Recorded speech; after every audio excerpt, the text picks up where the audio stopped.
Let's talk about some Indiana basketball, Brad, because Indiana football wasn't the only program to make some waves this week. Indiana, I believe, finalized its coaching staff with the hiring of Rod Clark. He was on the Tennessee bench. He is credited with recruiting Dalton Connect and Chaz Lanier, among others. You're as the college basketball junkie, as the recruiting, I guess, wizard. How'd you see it? What'd you think? What were your thoughts? Did you not see it? Am I breaking this news to you? Can you say that again to me? I'm sorry. Thoughts on the hiring? Thoughts on the hiring of Rod Clark? Yeah, no, you're breaking that to me right now. You didn't know that happened? Yeah, no, that's breaking news for me. Breaking news. That's what you got? All right, cool. That's Rod Clark. All right. Now, here's the Indiana basketball news that really broke in the last 2-3 days. There has been lots of smoke from the Indiana Burner Army. They have been tweeting multiple pictures alluding to something happening with the Indiana basketball roster. Hindsight being 2020, obviously the picture with the dog in front of the house for sale and the picture of the dog with the pizza should have been a dead giveaway. But without being tipped off first, I can't lie, I was struggling to figure it out. But it seems like this is done bearing just like semantics at this point. But Anthony Leal, which came out of left field for me, and Luke Goode are apparent they're in for this Indiana basketball roster. And there's your 14. There's the roster, and that's done. So Leal and Goode, pending waivers, are coming back to this Indiana team, and that's the roster. That's comes out of left field for sure. I think that brings it to 13. By the way, pretty sure it brings it to 13. I think they have 11 guys right now. They're waiting on Goode and Leal. I'm shocked that Leal's coming back.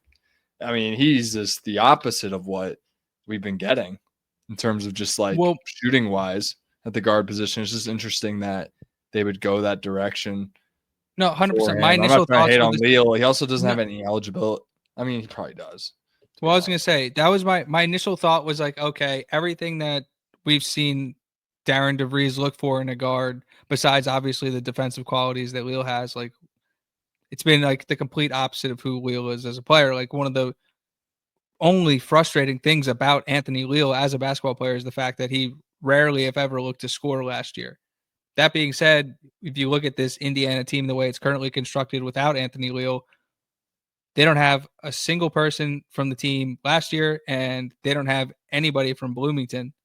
So to have somebody who's as connected to the fan base and the town as Anthony Leal is added into that locker room, like for leadership, for chemistry, for understanding and getting guys acclimated to how things happen in Bloomington, Indiana. Like, yes, it's a new coaching staff for everybody, but the entire university isn't new, right? Like having somebody as familiar as Anthony Leal is with the entire environment, massive impact on the culture of the basketball team.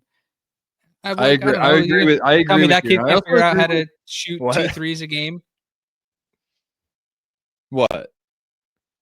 Who's shooting 2-3 games? I'm saying if you I'm not going to sit here and tell you Anthony Leal can't shoot 2 threes a game next year. Like he doesn't have to make them, but he'll take shots. You know what I mean? Like he could do that. Like a PK in the chat here saying Leal was a top shooter in Indiana. I agree with you for the culture thing. I also agree with Robert Perkiser here. Leal can lead the practice squad. Like I just don't see this guy getting picked. If in terms of the direction that we're going, like I know I've said this throughout the majority of his career, where it's like he was an all Big Ten level defender last year, dude. True. Like he for defensive purposes alone, he'd work his way onto the court. Yeah. He's coming back to play for SIG. He's coming to play safety. Safety. He's 6'5". He's gonna play tight end. Kidding me? But yeah, well, it'll be interesting to see. Leal's definitely out of left field. Goode made way too much sense just in terms of how this team's gonna be built. Definitely will come in, probably relieving Tucker DeVries, to be honest, in terms of how they're kind of constructed at the 4, going small ball. Because I see, it looks like Reed Bailey, Sam Alexis at the 5, DeVries, Goody at the 4, and then guards for days 1 through 3. It'll be interesting. I'm not going to put too much brain power into basketball, as I actually did hear of the Rod Clark news, but totally like slipped my brain. That was actually a huge hire, by the way.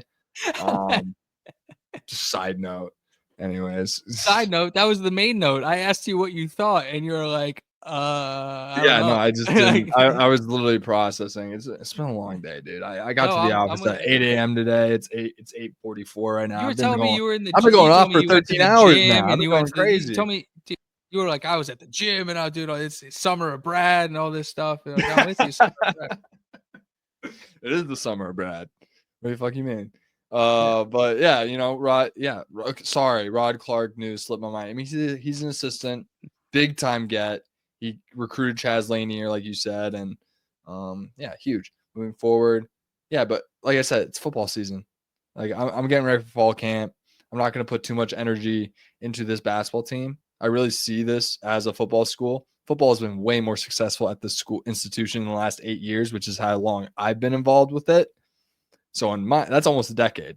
So I see it as, obviously it's kind of hyperbullying to make a point here, but I see us as a football school and I don't really want to. Hyperbullying. I like that. Yeah, it's not like a real word, but I thought you were saying hyperbullying for a second. I was like, I don't know. I'll just keep it simple. Yeah. Keep it simple. I'm exaggerating to make a point here, but Indiana is a football school until proven otherwise, until we're able to make a tournament 2 straight years. No, honestly, scratch that. 3 until we make a tournament 3 straight years. I'm not, it's obviously I'm going to root for them and I'm going to critique them and we're going to talk hoops. I'm not going to put too much emotional investment because I really see football as our biggest, success, moneymaker, whatever you want to call it right now. That's what Indiana is right now. That's the direction the higher ups are going. And it's time for, I think, Indiana fan base to fall in line, because I think people are wasting too much energy talking about, basketball and no, I disagree. I feel like that's right, no, maybe. It's part of the superpower of Indiana University is the ability of for the basketball team to generate so much interest and energy, and it's like Indiana will always be a basketball school. That being said, the recent history has been football dominant. Don't ignore basketball. Part of the reason you get a guy like Darren DeVries to take a chance on an Indiana job is because he sees what the fan base can be and what it looks like when the fans get behind the program. So I think that actually it's part of it's part of why Indiana is still a blue blood. The fact that the fans care so much, regardless of how good the program's been. You're not going to find this level of. And I hand up. I apologize. We we're an everything school at the end of the day. We're an athletics Pacers. school. Go Pacers. I think Tyrese Halliburton, Team USA point guard of the future. I see it. I see the vision. I mean, this kid's unreal. Best transition offense in the NBA, bar none. Go Pacers, but go Lakers though, low key. But we're not. We're out. So I'm rooting for the Pacers. Can Indiana return to being a basketball first program, or have they fully shifted the focus? Which sport really comes first now? Money wise, in terms of dollars spent, football. Football has to come first. I will say, though, they will still forever and will be leaders in the pack nationally in terms of money spent for basketball. I think they have the bandwidth to do both at a very high level. But, obviously we'll see. We'll see. Yeah, you just have to spend more on a football roster, but Indiana will always be at the top of or near the top of the pack when it comes to basketball spending. It's ingrained in the fabric of the university. Yeah. I'm saying good things from basketball. I'm really pleased at what's going on. Leal's definitely a curveball for me. I'm thrilled. I'm excited. I'm going to look forward to basketball with a positive mindset and cheer on these kids that are playing at my alma mater. And I'm not going to belittle them, and I'm going to support them, because basketball is a big confidence game. And people seem to forget that a lot, especially as fans, where you're supporting a team and you think tearing them down is going to be the best way to make them feel good. No, that's the coach's job. The coaches are here to tell them how not good they are, bench them, and get them to snap into it to play better. That's not on the fans. The fans are there to support and make players better, because basketball is truly a confidence game. We wonder why are we suck at 3-point shooting? Maybe it's because there's so much pressure to make a goddamn 3-point shot every single time they shoot one. Because if they don't, they're going to get nasty messages in their DMs every single time. So maybe if we cut that out, maybe the 3-point percentage will go up. Because I know when I play basketball, I shoot the best when I'm the most confident, and I just tell myself to make the shot. And I'm hard on myself because, that's how, people are usually wired, I would say. And I don't think they need outside noise to tell them how poorly they're playing. They know what needs to be done. I don't think this extra noise is ever going to help. So I'm going to go into basketball with a positive mindset, and I think everyone should do the same.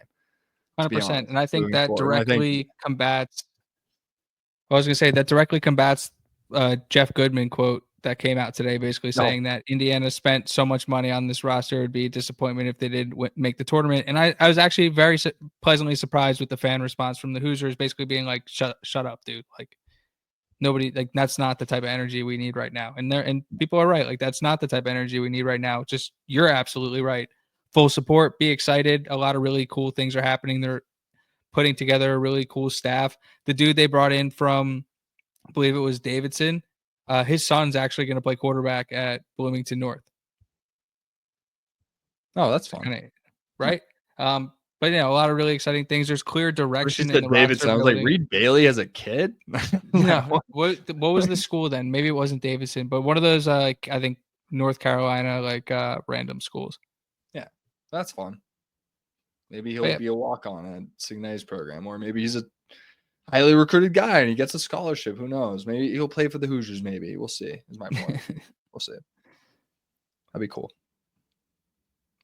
But yeah, that's a wrap on basketball, Brad. There's not much else going on in the Indiana basketball apparatus, which at this point in time is a good thing. Like, there's a lot. I shouldn't say there's nothing else going on. Like, they're making a lot of noise in the recruiting trail. They offered the number 1 center in the class of 26, I think, or Showtime sales is all I'm.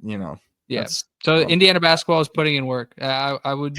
You'll be like, the program's in good hands. Like, I'm impressed and I'm comfortable with the job Darren DeVries has been doing. So